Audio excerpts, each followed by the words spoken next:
आदरणीय सभापति जी, हमारे देश में जब जब आरक्षण का विषय आया तो उसको एक तंदुरुस्त तरीके से समस्या के समाधान के लिए सत्य को स्वीकार करते हुए करने का प्रयास नहीं हुआ।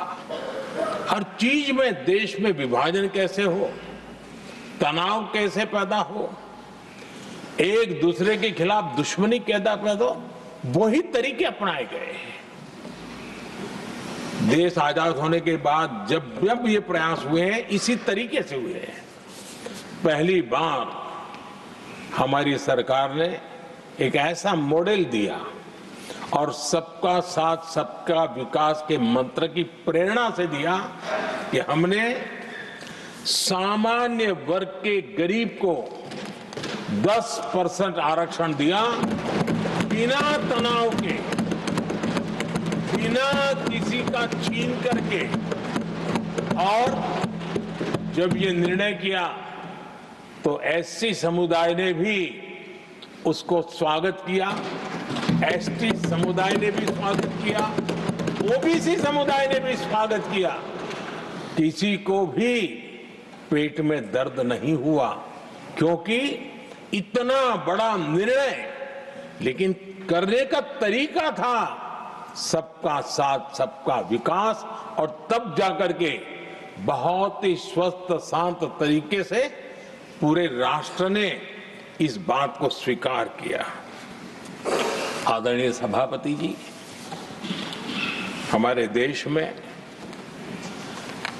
दिव्यांगों की कभी सुनवाई जितनी मात्रा में होनी चाहिए थी नहीं हुई।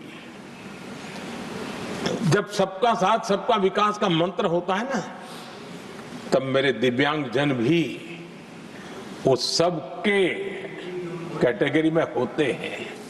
और तब जाकर के हमने दिव्यांगों के लिए आरक्षण का विस्तार किया, दिव्यांगों के लिए सुविधाएं उपलब्ध हो, इसके लिए मिशन मोड में काम किया। दिव्यांगों के कल्याण के लिए अनेक योजनाएं बनाई, लेकिन योजनाओं को लागू भी किया। ये इसके कारण इतना ही नहीं, आदरणीय सभापति जी,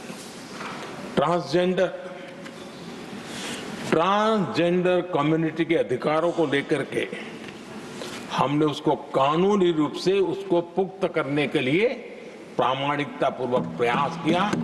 सबका साथ सबका विकास के मंत्र को हम कैसे जीते हैं, ये हमने समाज के उस उपेक्षित वर्ग की तरफ भी हमने बड़ी संवेदना के साथ देखा।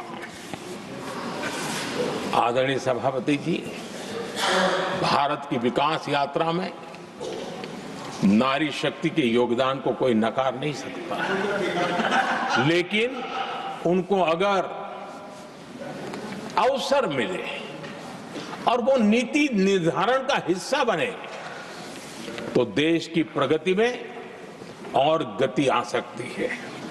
और इस बात को ध्यान में रखते हुए हमने ही, और इस सदन का पहला निर्णय हुआ, हम देशवासी गर्व कर सकते हैं, सदन इस बात के लिए याद रखा जाएगा, ये नया सदन सिर्फ उसके रूप रंग के लिए नहीं, ये नया सदन का पहला निर्णय था नारी शक्ति बंधन।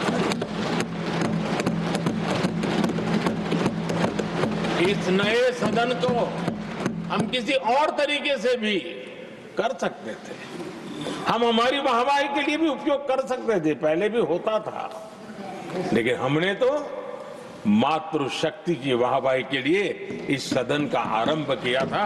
और मातृशक्ति के आशीर्वाद से ये सदन अपना कार्य आरंभ किया है।